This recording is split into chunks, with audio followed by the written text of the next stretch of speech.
fantasme de l'échec. Le fantasme de l'échec.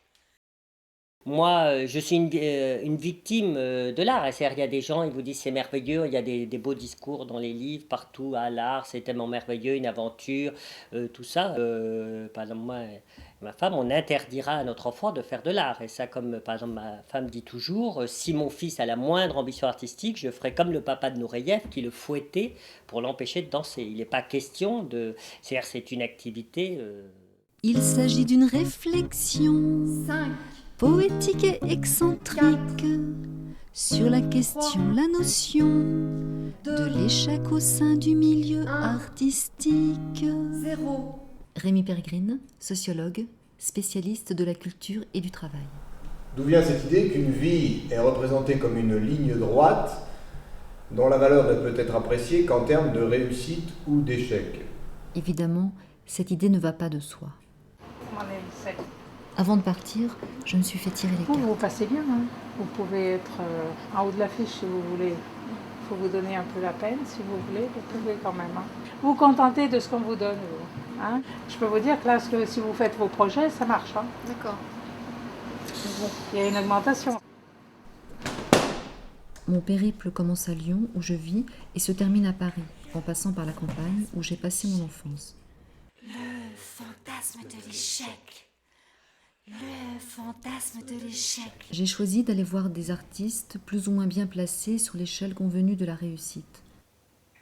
Moi, je peux travailler que quand les acteurs sont là, de toute façon. Et pas que les acteurs, mais... On peut vous poser la question de la satisfaction?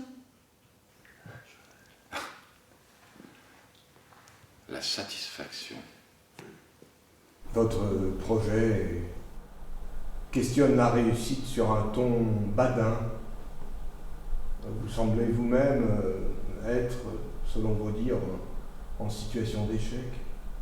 Le questionnement est pourtant intéressant. Et si vous osiez aller plus loin, cela pourrait bien donner lieu vraiment à quelque chose de touchant et qui nous questionnerait. Et donc j'ai pensé qu'à ce moment-là, qu'il fallait que j'arrête. Puisqu'il fallait que je travaille pour faire vivre ma famille, il fallait que j'arrête de peindre. Mais de toute façon, après, je me suis rendu compte d'une insatisfaction, quoi.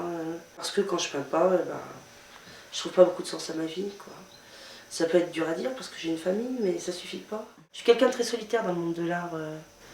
Je veux dire, je rencontre des artistes de temps en temps, mais je partage pas grand-chose. Les gens m'intéressent, hein, je veux dire, mais pas spécialement les artistes. Pas seulement les gens qui créent, pas spécialement. Tu vois ce que je veux dire?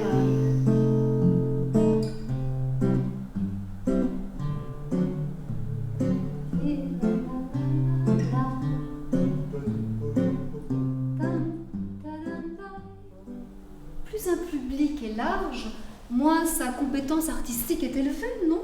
Et moins développée sera sa capacité à apprécier des œuvres esthétiquement sophistiquées. C'est ça? Oui, c'est-à-dire à la fois exigeante, complexe. et novatrice. Absolument. Bon, C'est c'est ça. ça. C'est ça. Oui. C'est ça. Voilà. La la la. De la gloire. Il faut parler de la gloire.